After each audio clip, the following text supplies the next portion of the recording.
Bismillahirrahmanirrahim. Assalamualaikum warahmatullahi wabarakatuh. Masih di tutorial Nahwu Al-Fahmu, kita masuk ke bab 17 tentang pertanyaan ya. Pertanyaan atau istifham terdiri dari isim istifham dan huruf istifham, jadi jangan salah. Nah, isim istifham dan huruf istifham ini kemudian disebut dengan adawatul istifham, begitu ya. Jadi kalau secara umum adatul istifham, sedangkan secara spesifiknya terbagi dua, isim istifham dan huruf istifham. Huruf istifham diantaranya adalah fadhal dan a, diartikan apakah begitu. Sedangkan isim istifham adalah yang termasuk isim istifham diantaranya man, ma, mata, aina, kam, kaifa, dan ayu. Disebut isim karena memang dia dapat dimasuki huruf jar, dan kita sudah bahas bahwa salah satu ciri isim adalah dimasuki huruf jar. Contoh, man dimasuki huruf jar bi, maka biman. Kemudian aina bisa dimasuki ila, ila aina. Kemudian ayun juga bisa dimasuki huruf bi, jadi bi ayi syai'in. Begitu, itu salah satu contohnya. Ini hanya sekadar gambaran bahwa ada perbedaan antara huruf istifham dan isim istifham. Ketentuannya, lafadz a dan hal ini digunakan untuk menanyakan isi kalimat. Jawabannya na'am, jair, dan ajal jika iya. Kemudian jawabannya la jika memang tidak menyetujui pernyataan tersebut. Contohnya, hal ja'al ustadu atau aja al ustadu, jawabannya na'am, ja'al ustadu. Ya, ustad datang, begitu. Karena mengiyakan pernyataan dari pertanyaan, maka dia jawab na'am. Kemudian jawabannya tidak dengan la. La maja al ustadu, tidak, ustad tidak datang, begitu. Kemudian lafadz a bisa digunakan untuk menanyakan salah satu dari dua hal atau lebih. Jawabnya tentu dengan menentukan salah satunya. Contohnya pertanyaan, a aliyun katibun am muhammadun, apakah Ali atau Muhammad yang nulis? Gitu ya, penulisnya siapa, Ali atau Muhammad, begitu. Kemudian jawabannya Muhammadun katibun. Jadi jawabannya adalah dengan menentukan pilihan salah satunya. Muhammadun katibun, Muhammad adalah penulisnya. Kemudian selain lafadz a dan hal, jawabannya adalah tentunya disesuaikan ya. Contohnya yang pertama, man, siapa? Ini untuk menanyakan yang berakal. Contohnya man huwa, jawabannya huwa abi. Kemudian ma, ini untuk yang tidak berakal, artinya apa? Contohnya mahada, jawabnya hada kitabun. Kemudian mata, ini kapan? Ini menanyakan waktu, mata tarji'u. Kapan kamu pulang? Jawabannya arji'u dan saya pulang besok. Aina, di mana? Ini menanyakan tempat. Contohnya aina kita buka, di mana bukumu? Jawabnya kitabi alal maktab, bukuku di atas meja.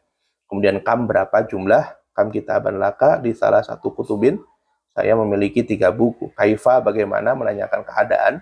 Kaifa sholaita? Sholaitu qaiman, saya sholat dengan keadaan berdiri. Ayu, ayu ini umum ya, menanyakan apa gitu, apapun umum. Ayu kitabin qara'ta, kitab apa yang kamu baca? Jawabnya qara'tu kitaban nahwi, saya membaca buku nahwu.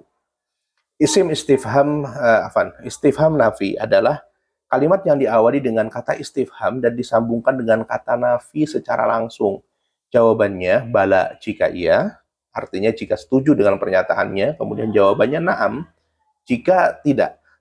Tidak di sini maksudnya tidak setuju dengan pernyataannya. Contoh, alam taro kitabi, di situ ada huruf istifham a, tetapi disandingkan dengan huruf nafi lam ya, huruf negatif, maka menjadi alam. Alam taro kitabi, apakah tidakkah kamu melihat bukuku, begitu? Tidakkah kamu melihat bukuku? Nah, jawabannya karena memang pertanyaannya adalah tidakkah kau lihat bukuku? Jawabannya bala aro kitabaka. Ya, aku lihat bukumu. Jadi jawabannya bala itu jika memang kita melihat bukunya. Bala aro kitabaka. Ya, aku melihat bukumu. Tapi kalau seandainya kita tidak melihatnya, maka kita jawab na'am. Na'am, la aro kitabaka. Tidak, aku tidak melihat bukumu. Jadi jawab na'am justru menyatakan tidak setuju dengan pernyataannya. Alaisa Khalidun mahiron, bukankah Khalid itu pintar gitu? Bala Khalid mahir, ya Khalid itu pintar. Tetapi kalau kita tidak menyetujui pernyataannya, kita jawab na'am, laisa Khalidun mahirun, mahiron. Tidak, Khalid tidaklah pintar, gitu ya. Kemudian semua adat istifham termasuk kelompok isim mabni kecuali ayu. ia merupakan isim mu'rab yang mana harokatnya bisa berubah-ubah. Jadi kalau yang lainnya itu hal, a, man, ma, mata, aina, dan sebagainya itu mabni tetap, tetapi kalau untuk ayu itu mu'rab, berubah. Ayu kitabin taqra'u, kitab apa yang kamu baca, fi ayyi waktin tanamu, di waktu apa kamu tidur. Jadi lafaz ayyunya ini bisa berubah harokatnya. Kemudian 6, kedudukan istifham ditentukan dengan melihat kedudukan dari jawabannya. Ini penting, harus diketahui bahwa kedudukan istifham ditentukan dengan melihat dari kedudukan jawabannya. Contoh, hal akal tak? Apakah kamu makan? Jawabannya, naam, akal tu. Ini dia tidak memiliki kedudukan apapun. Aqra' tahadzal kitab? Apakah kamu membaca buku ini? La, lam aqra'hu. Tidak, saya belum membacanya. Itu pun dia tidak memiliki kedudukan. Tapi kalau begini, man yaduk albab, man yaduk albaba.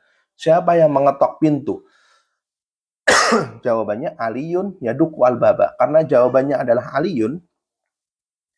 Aliyun adalah mubtada. Yadukul baba, aliyun yadukul baba. Ini adalah khobarnya. Maka lafad man di situ sebagai mubtada. Contoh yang kedua, ma akal tak? Apa yang kamu makan? Jawabnya akal tu al khubza. Saya makan roti. Maka karena al khubza sebagai maf'ulun bih, maka ma ini kedudukannya sebagai maf'ul bih. Mata saat adhabu ila Jakarta. Kapan kamu pergi ke Jakarta? Saat adhabu ila Jakarta ghadan.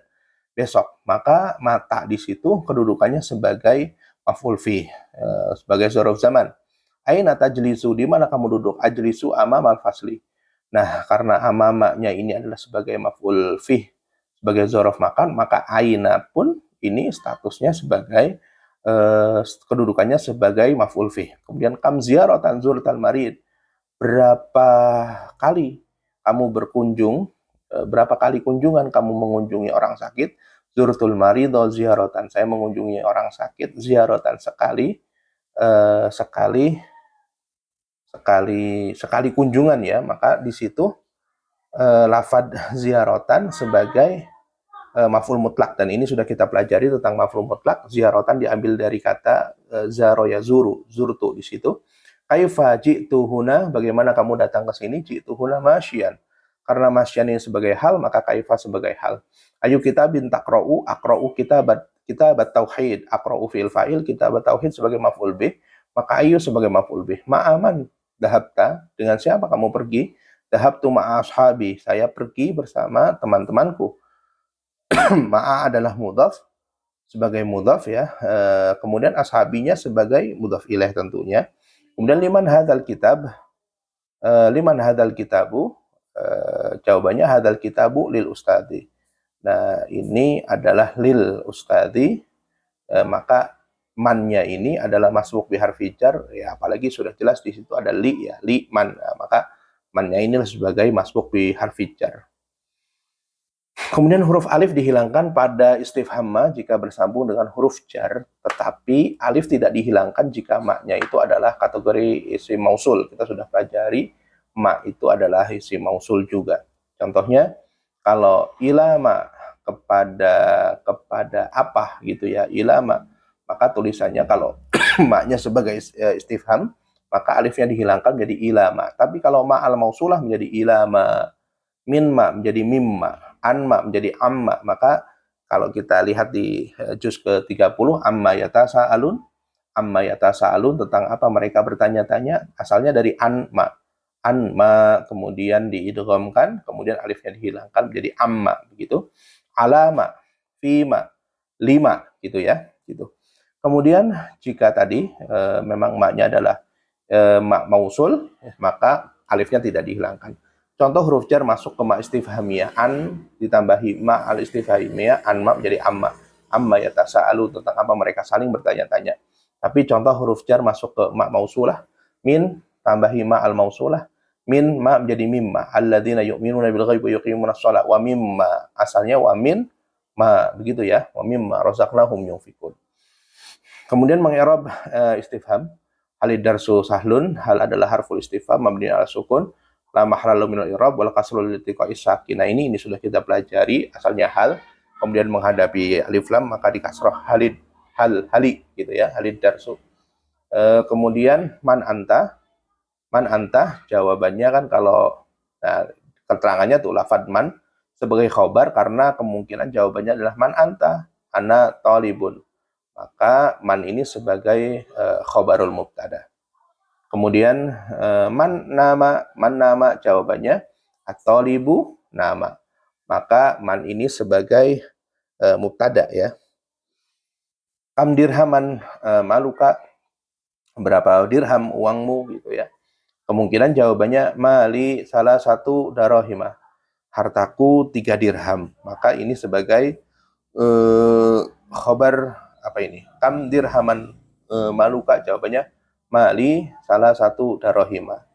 Maka mali adalah mubtada, salah satu darohima adalah khobar ya, khobarnya mubtada. Kemudian aina tata'allamu, kemungkinan jawabannya ata'allamu amamal fasli. Nah, amama ini adalah sebagai zorof ya, sebagai zorof makan, maka aina pun kedudukannya sebagai maf'ul fi atau zorof makan. Mata tusafir, jawabannya usafir ghadan. Maka ini sebagai zorof makan ya, maf'ul fi kategorinya. Kemudian itu yang bisa kami sampaikan tentang isim istifham. Perlu dipelajari juga tentang hal-hal yang seperti ini kedudukannya. Kemudian nanti akan kita lanjutkan dengan hamzah qat'a dan hamzah wasol.